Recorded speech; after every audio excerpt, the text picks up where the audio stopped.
Gusto mo bang magkabahay gamit ang Pag-ibig Housing Loan pero hindi mo alam kung paano magsimula? Don't worry, nandito ang step-by-step na gabay para sa'yo. Ako si Attorney Claribel Lucila at sa video na to, tuturuan kita ng simple at malinaw na paraan kung paano mag-apply ng Pag-ibig Housing Loan kahit first-timer ka pa.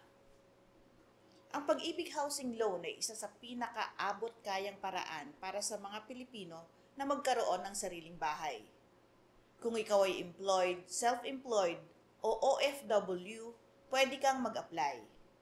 Pero paano nga ba ang proseso, ano ang mga requirements, at gaano katagal ang approval? Alamin natin lahat yan step by step. Una, siguraduhin mong eligible ka. Dapat miyembro ka ng Pag-ibig Fund nang hindi bababa sa 24 na buwang contribution. May edad na hindi hihigit sa 65 taon sa petsa ng aplikasyon at hindi hihigit sa 70 taon sa petsa ng pagkatubos ng utang. Wala ring existing Pag-ibig Housing Loan na may default sa bayad. Dapat walang pending Pag-ibig Short-Term Loan na hindi ka pabayad. At syempre may kakayahan kang magbayad o may stable na source of income. Ang mga karaniwang dokumento na kailangan ay ang Housing Loan Application Form, Proof of Income katulad ng payslip, Income Tax Return, Certificate of Employment o contract kung ikaw ay isang overseas Filipino worker. Kailangan din ng valid IDs, Transfer Certificate of Title o land title ng lupa na gusto mong bilhin, marriage contract kung kasal ka naman. Pwede kang magsumiti ng application sa alinmang Pag-ibig branch. May option na rin ngayon na mag-apply online.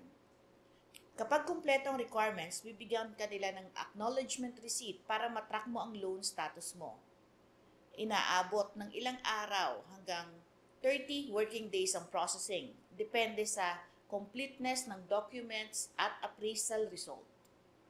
Kapag na-approve, makakatanggap ka ng Notice of Approval at Letter of Guarantee.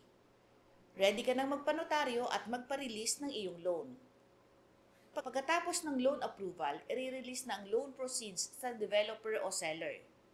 Tandaan, pwede kang pumili ng payment terms hanggang 30 years, depende sa iyong capacity. May fixed o variable interest rates din na pagpipilian. Kung may mga katanungan po kayo tungkol sa Pag-ibig Housing Loan, mag-message lang sa ating channel. Patuloy po kayong manood, magtanong at matuto ng tungkol sa batas. Magandang araw po, ako si Attorney Claribel Lucila.